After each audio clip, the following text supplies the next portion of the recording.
da devocional. Amém. Senhor Deus, nosso Pai, louvamos o teu nome. Mais uma semana tão abençoada que o Senhor nos deu. E todos os dias a gente tem ouvido a tua palavra e tem sido tão importante para cada um de nós. E hoje, mais uma vez, queremos desfrutar desta bênção, de podermos, através do teu servo, ouvirmos a tua voz. Senhor, toma nas tuas mãos a vida do Haroldo, aquilo que o Senhor colocou no seu coração, que fielmente ele possa transmitir para nós nesta hora. Sê conosco, abençoe, unge cada sentimento, cada pensamento, cada coração, para que esteja atento para ouvir a tua voz. Amém, Pai. Que o Senhor possa usá-lo grandemente nesta noite, em nome de Jesus. Amém. Amém, Senhor. Ok? Abriu? Ok. Quando ficou acertado que eu falaria sábado, agora, e o Walter perguntou, pô, mas você é sábado novamente? Coincidentemente, eu falei sábado passado e hoje, né? Mas eu queria dizer que não tem nada a ver, eu não sou do 7º dia, não sou do 6º dia, eu sou irmão em Cristo, só isso, tá? Não foi coincidência mesmo. Eu estava pensando aí esses dias, né? Essa nossa reunião, e às vezes dá um sentimento na gente, uma vontade de a gente montar uma tenda, uma grande tenda, entrarmos nela e aqui ficarmos, né? Esse é o sentimento que inunda o meu coração, talvez de vocês também. Mas a gente começa a perceber que na nossa vida não é só alegria, né? Nós estamos nos reunindo porque estamos vivendo um momento difícil até.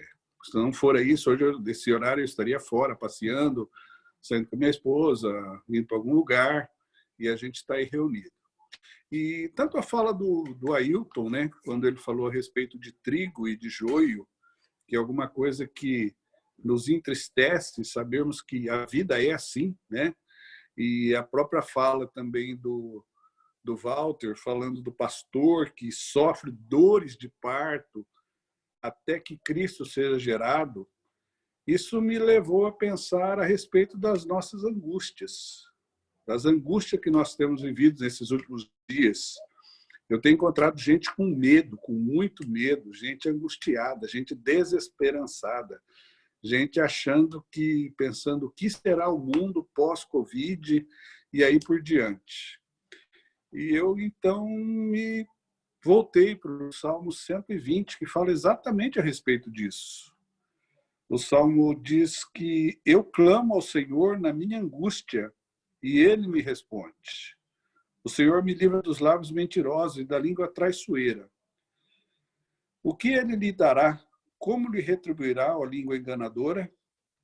Ela castigará com flechas afiadas do guerreiro, com brasas incandescentes do sândalo. Ai de mim, que vivo como estrangeiro em Meseque, que habito entre as tendas de Quedar. Tenho vivido tempo demais entre os que odeiam a paz. Sou um homem de paz, mas ainda que eu lhe fale de paz, eles só falam em guerra. Na minha angústia, eu clamo ao Senhor e Ele me responde. Acho que a primeira pergunta que nós temos que fazer é qual é a nossa angústia, né? Qual seria a sua angústia? Por que você está angustiado? O que você faz quando a angústia, né? Como que a gente resolve esse problema, já que é alguma coisa que está acontecendo, não agora, mas já vem acontecendo há algum tempo. Não sei se vocês sabem, mas o Brasil ocupa o 8º lugar em suicídios no mundo. Aqui, próximo da nossa cidade, Tupi Paulista, tem uma cidade pertinho aqui, por sinal é dos parentes do Walter, Monte Castelo, e é uma cidade com índice de suicídio altíssimo. Tem muita gente se matando, e é um lugar pacato, tranquilo, né? E eles ficam se perguntando, mas por que as pessoas vivem com tamanha angústia a ponto de se matarem, de se enforcarem e por aí afora, né? Eu queria falar alguma coisa a respeito disso para vocês. Acho que todos nós já lemos o Salmo 119 e o Salmo 120 vem logo depois do 119. O 119, ele trata a respeito da beleza da lei. E por 175 vezes, em 9 sinônimos, ele fala da beleza da lei, da grandeza da lei, do que a lei faz. Entretanto, nós desobedecemos a lei. Eu entendo, então, por causa disso, o Salmo 120 vem logo em seguida, dizendo, olha, você desobedeceu a lei, vocês infringiram a lei, vocês passaram por sobre a lei e vocês estão angustiados, né? Vocês estão passando por angústias. E logo depois do Salmo 120, né, a Bíblia tem mais uma série de 15 salmos sempre falando a respeito dessas coisas, né? Das dificuldades e angústias, falando da confiança e do livramento em Deus e da bênção e da paz sobre Sião. A gente sabe, todos nós sabemos, que os Salmos é um relato de homens que viveram experiências profundas com Deus e, a partir daí, os Salmos foram escritos, né? De homens que participaram, que tiveram experiência com Deus. E a gente sabe também que a não obediência à lei, ela causa muitos problemas, né? E gera muitas angústias. E aí o Salmo vai falar da angústia de Israel. Qual que era a angústia de Israel? Por que o salmista estava angustiado, né? A primeira coisa que ele fala é que ele está no meio de lábios mentirosos, né? Ele diz, o Senhor, livra-me dos lábios mentirosos e da língua traiçoeira.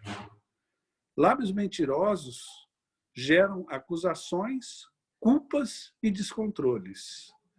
Não sei se vocês sabem, mas um dos países que mais tem mentiras no noticiário internacional é Israel. Tudo que acontece em Israel, normalmente a coisa é contada de uma forma mentirosa. Sempre a imprensa tenta colocar de uma forma denegrir a Israel, né? Então, os lábios mentirosos geram acusações, geram culpas e geram descontrole. A língua enganadora, ela gera armadilhas, ela gera prisões, ela gera seduções e fracassos. Quando eu era criança, adolescente, indo para a adolescência, um rapaz que estava comigo, já adulto, nós estávamos na roça, e ele me falou que tinha um ninho de perdiz, numa moita assim, próximo de onde a gente estava, que tinha um ninho de perdiz. E eu fiquei doido para ver os ovos, o ninho da perdiz, e fui para cima da moita para ver. E a hora que eu abri a moita e olhei, qual não foi a minha surpresa? Que ao invés de um ninho de perdiz, tinha marimbondo perdiz. E eu vi aqueles, pareciam flechas vindo em direção ao meu rosto, me ferroaram todo o rosto, por dentro da boca, que eu acho que gritei na hora. E eu fiquei... O Jaziel tá rindo, né, Jaziel? É que não foi com você, viu, cara? Olha, é o resultado de um engano, né? Que falou para um menino, olha, tem uma coisa bonita ali, e na verdade não era nada bonito, né? O que causava angústia no povo de Israel, o salmista está falando, a primeira coisa era morar no lugar errado, né? Estar fora do seu habitat. A gente está num grupo aqui onde tem pessoas que estão em vários lugares do mundo, e eu penso que uma das coisas que nos causa muito problema é você se sentir fora daquilo que você pensa que não é seu, ou não se sentir no seu habitat. O tempo de estar se adaptando ao local, estar, né, fora do seu habitat. E é isso que o salmista estava dizendo. Ele fala aqui no Salmo ele fala de Meseque, né? Ai de mim que habito nas tendas de Meseque, né? Vivo como estrangeiro em Meseque. Meseque era o lugar dos inimigos históricos de Israel. De Meseque surgiu o nome Moscou, do norte que vinha a guerra e a morte. A Bíblia sempre coloca, né, que a guerra, a morte vindo do norte. E as profecias bíblicas sempre trataram assim. Então, estar em Meseque era estar entre os inimigos. E isso causava angústia. Então, o salmista diz, ai de mim, que habito, né, na terra estrangeira, junto com o inimigo. E ele diz mais, ele fala de Quedar, né? E Quedar é o nome da tribo descendente de Ismael, ou seja, o inimigo número 1 de Isaac. E a história de Israel sempre foi marcada pela ausência da terra, com idas e vindas, cativeiro, liberdade, peregrinação, mas sempre com uma promessa. E esses dois fatores, né, eram geradores de angústia para o salmista. E o perfil desses oponentes, daqueles que causavam angústia para Israel, eram pessoas que odiavam a paz, que só falavam em guerra, embora eles quisessem paz.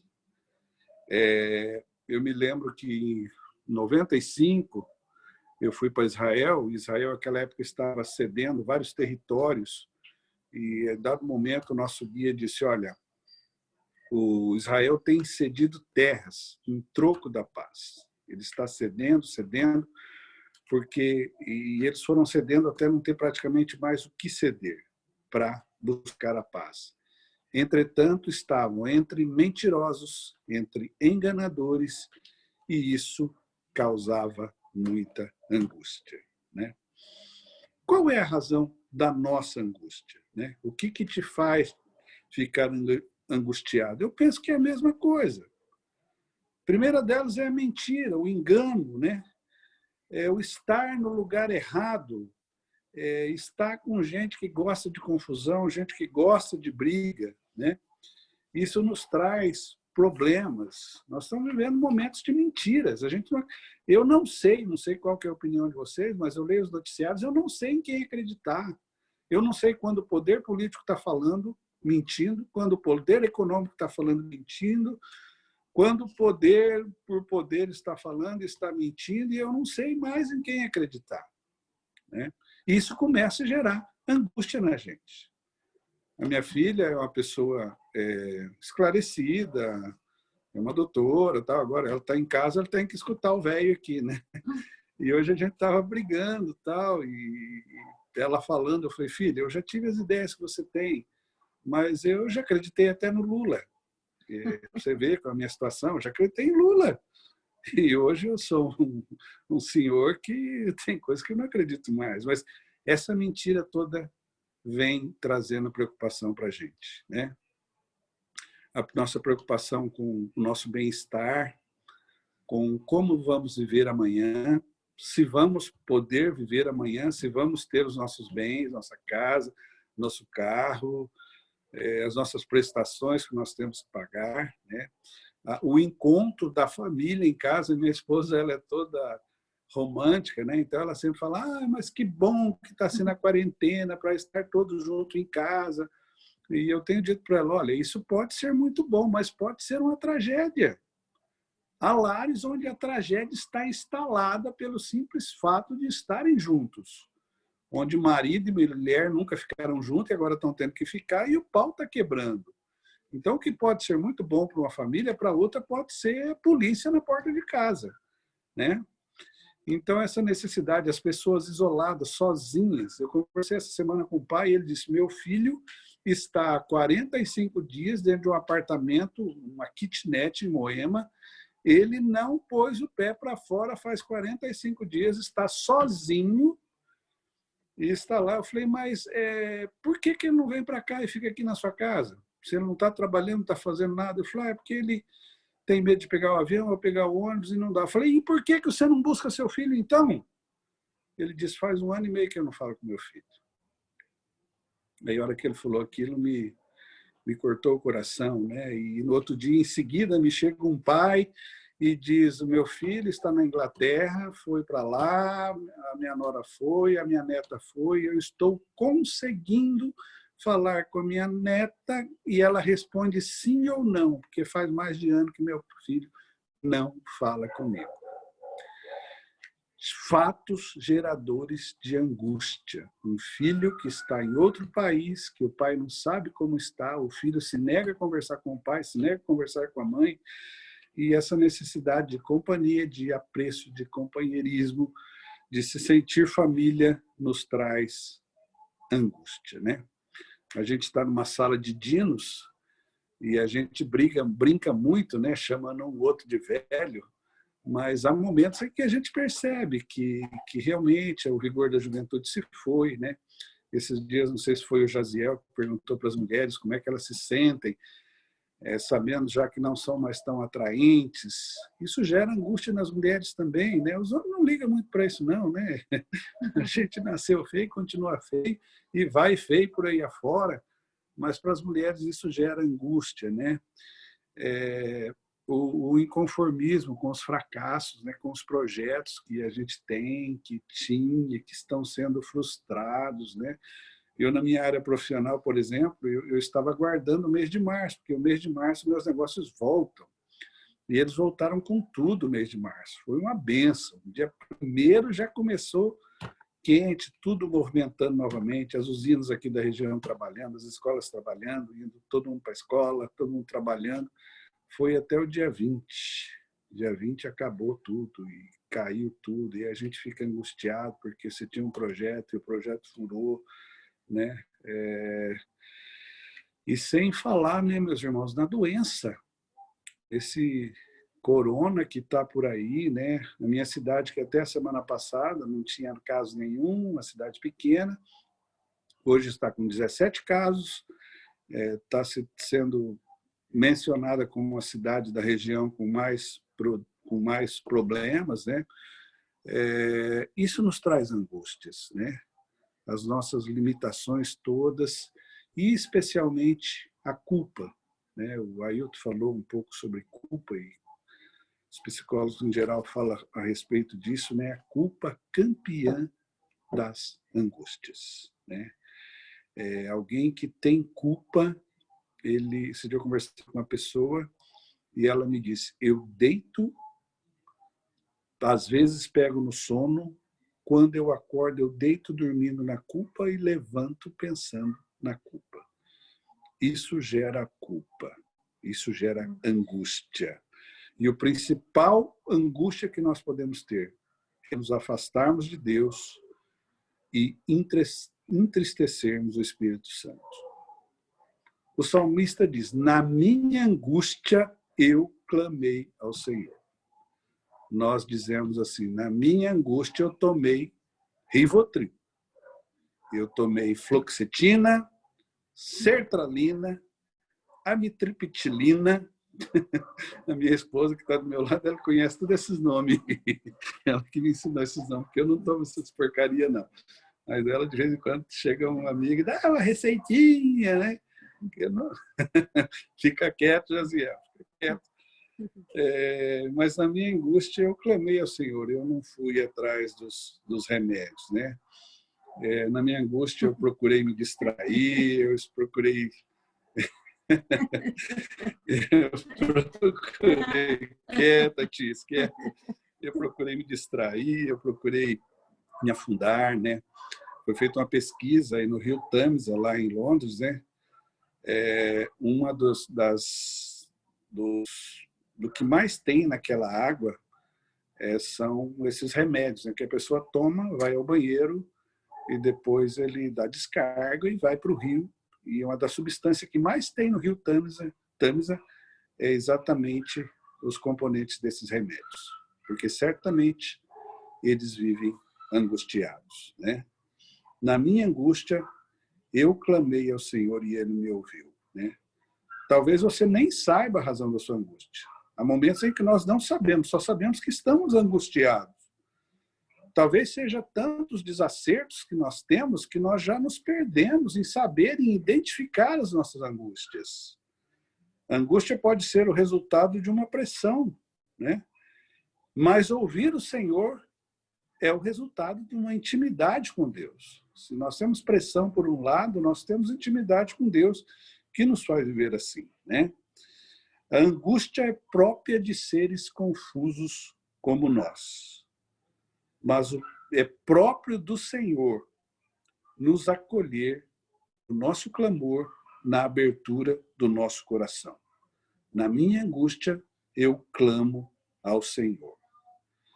E assim como o seu corpo precisa de uma dor para identificar uma enfermidade, a sua alma precisa da angústia para te levar a Deus e te mostrar o que realmente está te acontecendo. Na minha angústia, eu clamo ao Senhor. Nós vivemos momentos muito difíceis, onde sentimos tudo muito incerto, né? É polícia, é legislativo, é executivo, é judiciário, um tentando segurar o outro e tá esse rolo todo. Nós altamente perdidos em tudo isso. Nós sabemos que esse problema não é só externo, mas internamente, conforme disseram os irmãos nesses dias, a própria igreja tem suas angústias, as coisas que estão acontecendo, né? Me chamou a atenção o Silas dizendo ontem que nas pesquisas aí dos Estados Unidos, apenas 10% dos pastores chegam ao fim do ministério.